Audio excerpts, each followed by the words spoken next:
Hello बच्चों, कैसे हैं आप लोग। मैं उम्मीद करता हूं आप लोग बहुत बहुत अच्छे होंगे। चलिए शुरू करते हैं बेटा। आज से हम स्टार्ट करते हैं पीएनएसटी और जो अभी आने वाले एनएम के एग्जाम है उसके लिए प्रैक्टिस सेशन। इसमें हम लोग स्टार्ट करेंगे बेटा आज से बायोलॉजी का पहला चैप्टर जो हमारा है कौन सा, पुष्पीय पादपों में प्रजनन। इसके क्वेश्चंस प्रैक्टिस करते हैं, है ना। ये रहा बेटा हमारा ये पहला क्वेश्चन। पढ़िएगा बेटा ध्यान से। क्वेश्चन क्या है, जैसे क्वेश्चन दिया है अंड समुच्चय भ्रूणकोश के खालिस्तान छोर पर 2 खालिस्तान और 1 खालिस्तान से बना होता है। बेटा ये क्वेश्चन है, ये रहा आपके सामने 4 ऑप्शन। ठीक है, 4 ऑप्शन कौन कौन से हैं। पहला ऑप्शन दिया है प्रतिव्यासांत या प्रतिव्यासांत कोशिका, अंड कोशिका, बीजांड दौरी। दूसरा ऑप्शन है सहायक कोशिका, अंड कोशिका, निभागी। तीसरा ऑप्शन है अंड कोशिकाएं, सहायक कोशिकाएं, प्रतिव्यासांत कोशिकाएं। और चौथा है सहायक कोशिकाएं, अंड कोशिकाएं और बीजांड दौरी। ये जो 4 ऑप्शन है इनमें से कोई एक ऑप्शन सही है। भला सही कौन सा है ये आप हमें कमेंट बॉक्स पर कमेंट करके बताएं। ठीक है, चलिए समझते हैं ना। क्या बोला क्वेश्चन, अंड समुच्चय। बेटा अंड समुच्चय या इसे बोलते हैं क्या, एग एपरेटस।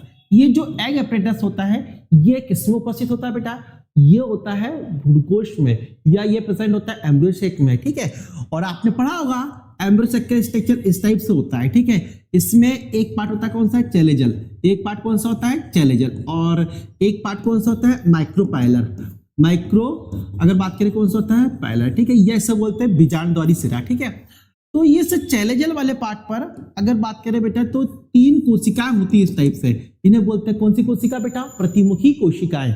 और नीचे की ओर इस टाइप से 2 कोशिका होती है, इनको बोलते हैं कौन सी, सहायक कोशिका, है ना। ये सहायक कोशिका होती है कौन सी, इस माइक्रोपाइलर या बीजांड द्वारी सिरे पर। और इसी से लगा हुआ बेटा एक क्या होता है, अंड। क्या होता है, अंड। और ये कौन सी कोशिका नाम दी है, सहायक कोशिका। ठीक है, अब यहां पर ध्यान देना, ये अंड और सहायक कोशिका इन दोनों से मिलकर बेटा क्या बना होता है, अंड समुच्चय या एग एपरेटस बना होता है।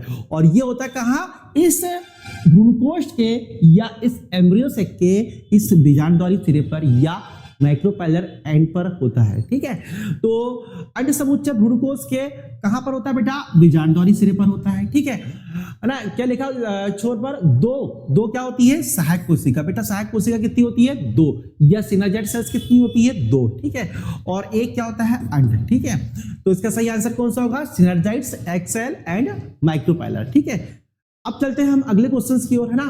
अगला क्वेश्चन ये रहा बेटा आपके स्क्रीन के सामने। ठीक है, तो दूसरा क्वेश्चन क्या है, खालिस्तान में परागकण अपने विमोचन के 30 मिनट के अंदर अपनी जीवन क्षमता को खो देते हैं।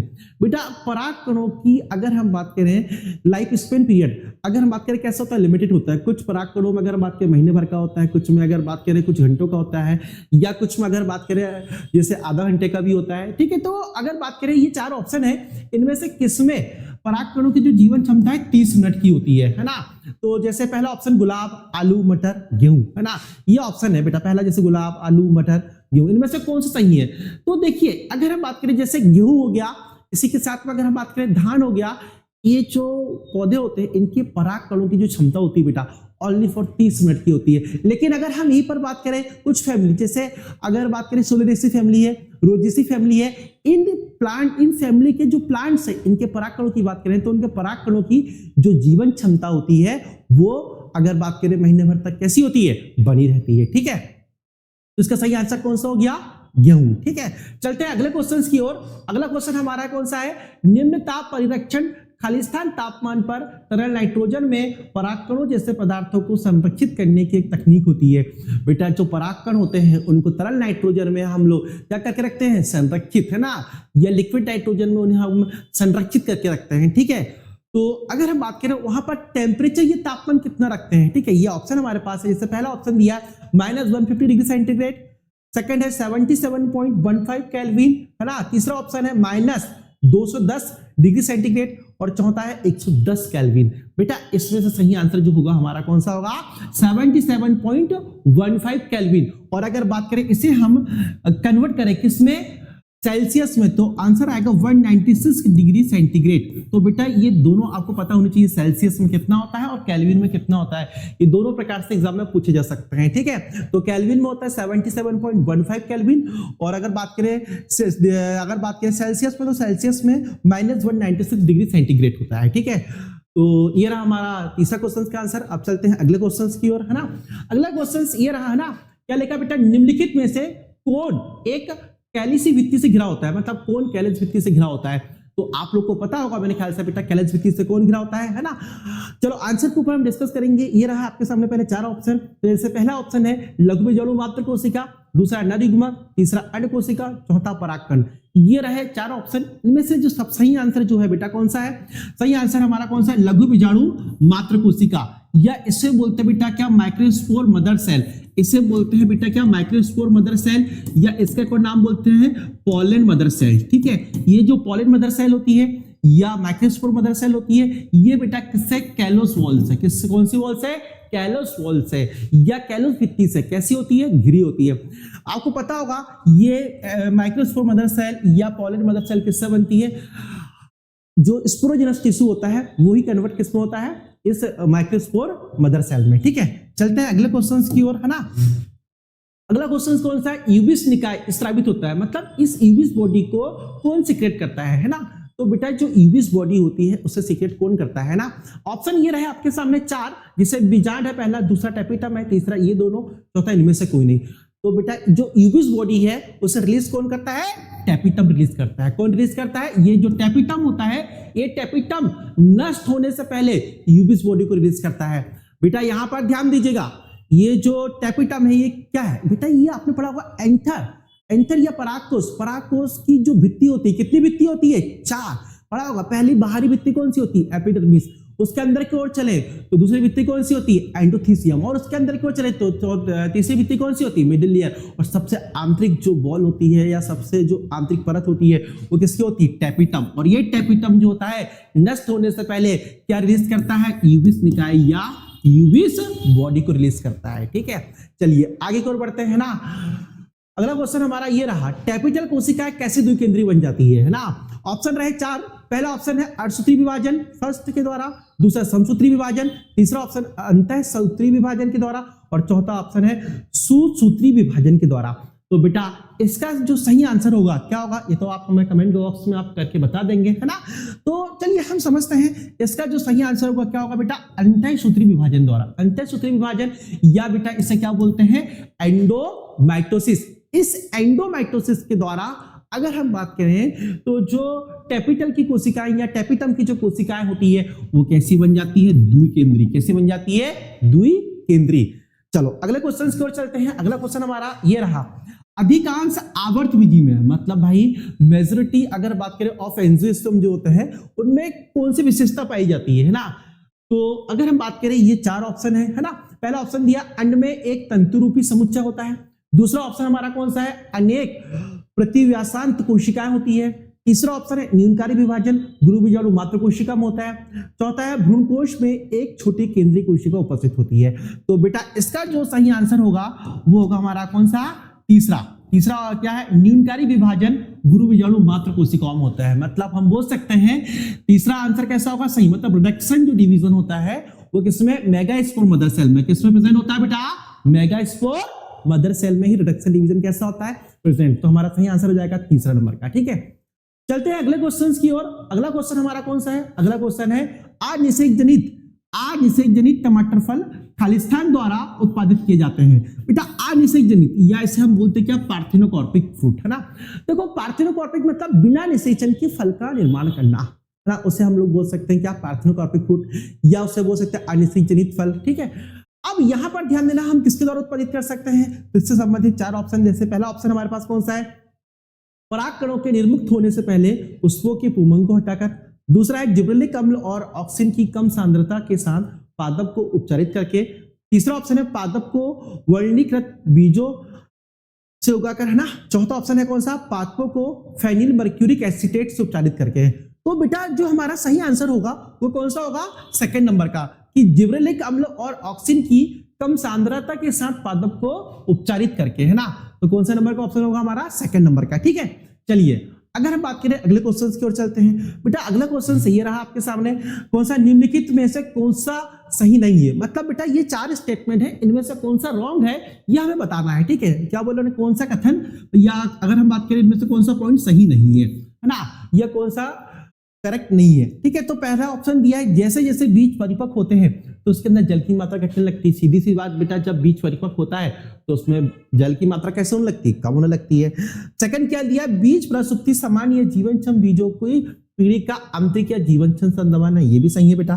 तीसरा, निष्क्रिय बीज में भ्रूण सामान्य चयापचय दर की उच्च दर दर्शाता है, तो ये बेटा ये क्या होगा? आंसर होगा आपका। ठीक है, और चौथा क्या दिया? निष्क्रियता के कारण बीज सबसे लंबे समय तक जीवनक्षम रहते हैं, ये भी सही है। तो उन्होंने क्या बोला? निम्नलिखित में से कौन सा सही नहीं है? बेटा ये चार ऑप्शन में से जो सी नंबर का है या तीसरा नंबर का है, ये कैसा है? ये नॉट करेक्ट है, ये सही नहीं है। तो आंसर हमारा कौन सा जाएगा? सी नंबर का। ठीक है, चलते हैं अगले क्वेश्चन की ओर। अगला क्वेश्चन क्या? अरंडी का बीज है ना, अरंडी का बीज है ना, क्या है? देखो, जैसे पहला ऑप्शन है अभ्रूणपोषी आश्रितिक, दूसरा ऑप्शन है भ्रूणपोषी श्रुतिक, तीसरा है भ्रूणपोषी आश्रितिक, चौथा है अभ्रूणपोषी श्रुतिक, है ना। तो इसका जो अगर बात करें, ये जो ऑप्शन दिए हैं चार, इनमें से कौन सा सही है?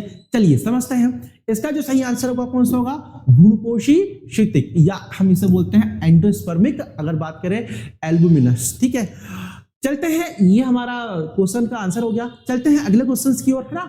अगला क्वेश्चन हमारा कौन सा? ये रहा बेटा आपकी स्क्रीन के सामने, है ना। बीज आवरण में बीजांड द्वार सूक्ष्म छिद्र के रूप में रहता है, अंकुरण के समय यह खालिस्तान के प्रवेश की सुविधा देता है।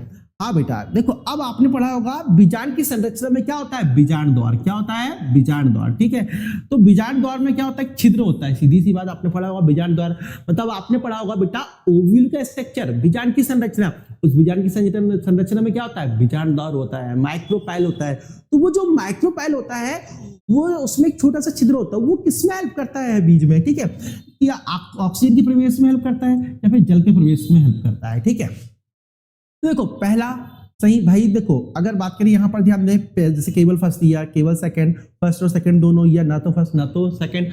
देखो इसमें बात करें बेटा, जो छिद्र होता है ना, ये ना किसमें हेल्प करता है? ये तो ऑक्सीजन को भी जाने देता है, और बेटा ये किसको? जल को भी जाने देता है। मतलब ये ऑक्सीजन और जल दोनों को जाने देता है। मतलब इसका सही आंसर कौन सा जाएगा? फर्स्ट और सेकंड दोनों। ठीक है, तो ये हो गया हमारा इसका आंसर। चलते हैं अगले क्वेश्चन की ओर। अगला क्वेश्चन ये रहा बेटा आपकी स्क्रीन के सामने। क्या बोला उन्होंने कि आवर्त बीजी में मादा इग्मोद्भिद, मतलब मादा इग्मोद्भिद मतलब क्या होता है बेटा? Female gametophyte. क्या बोल सकते हैं? Female gametophyte. फीमेल गैमेटोफाइट किसको बोलते हैं? एम्ब्रियोसेक को। किसको बोलते हैं बेटा? एम्ब्रियोसेक को, है ना। में कितने केंद्रक होते हैं जो कोशिका भित्ति से घिरे होते हैं? तो इसका सही आंसर कौन सा होगा? देखो ऑप्शन दिए 5, 6, 7, 8, है ना। तो इसका जो सही आंसर होगा वो कौन सा होगा? छठवां, है ना। तो कितने? 6 केंद्रक होते हैं जो कोशिका भित्ति से घिरे होते हैं। 6 केंद्रक कौन कौन से होते हैं? बेटा आपने पढ़ा होगा एम्ब्रियोसेक के स्ट्रक्चर में ऊपर की ओर होते हैं, जैसे सेलेजल एंड होता है। इस सेलेजल एंड पर 3 कोशिका होती है जिन्हें बोलते हैं एंटीपोडल सेल्स। और अगर हम बात करें माइक्रोपाइल एंड पर आए तो क्या होता है? एग एपेटस होता है। एग एपेटस एंड और 2 सहायक कोशिका से मिलकर बना होता है। ठीक है, तो ऊपर मतलब चेलेजल पार्ट पर 3 कोशिका वो हो गई एंटीपोडल सेल्स, और नीचे होता है कौन सा? एग एपेटस। ये अगर हम बात करें इससे कोशिका भित्ति से कैसे होते हैं? घिरे होते हैं। तो आंसर हमारा हो गया कौन सा? 6। ठीक है, चलते हैं अगले क्वेश्चन की ओर। अगला क्वेश्चन कौन सा है? आवर्त बीजी का बीजांड तकनीकी रूप से किसके समकक्ष होता है? ठीक है, ऑप्शन है पहला हमारा कौन सा? गुरु बीजाणुधानी, दूसरा गुरु बीजाणु पर्ण, तीसरा है गुरु बीजाणु मात्र कोशिका, और चौथा है गुरु बीजाणु। तो किसके समकक्ष होगा बेटा? तो समकक्ष होगा गुरु बीजाणुधानी। मतलब बीजांड क्या होता है? बीजांड ओव्यूल पढ़ा होगा। ओव्यूल जो प्रेजेंट होता है ओवरी के इंटरनल पार्ट में, मतलब अंडाशय के आंतरिक भाग में क्या होता है? बीजांड होता है। क्या होता है? बीजांड। ठीक है, और वही बीजांड जो होता है किसके रूप में काम करता है? गुरु बीजाणुधानी के रूप में काम करता है। ठीक है, चलो चलते हैं बेटा अगले क्वेश्चन की ओर। अगला क्वेश्चन ये रहा, है ना। क्या बोला क्वेश्चन? एक परिपक्व परागकण में कितने अगुणित केंद्रक उपस्थित होते हैं? ठीक है, परागकण में कितने अगुणित केंद्रक उपस्थित होते हैं? बेटा देखो 1, 2, 3, 4। देखो परागकण, जब परागकोश से परागकण निकलते हैं ना, ठीक है, जब परागकोश से परागकण निकलते हैं, जैसे ये अगर बात करें तो बेटा जैसे ये अगर बात करें क्या है, यहाँ पर ध्यान दें, ये परागकण है। ठीक है, जब परागकण निकलते हैं तो उनमें कितने केंद्रक होते हैं? बेटा जब परागकण निकलते हैं तो उनमें 2 कोशिका बनती है ना, एक बनती वेजिटेटिव सेल्स, दूसरी कौन सी बनती? जनरेटिव सेल्स, है ना। तो वेजिटेटिव सेल्स का एक न्यूक्लियस होता है, इसे बोलते हैं वेजिटेटिव न्यूक्लियस, और जनरेटिव सेल्स का भी न्यूक्लियस होता है जिसे बोलते हैं क्या? जनरेटिव न्यूक्लियस, है ना। तो हम बोल सकते हैं कितने केंद्रक होते हैं? 2।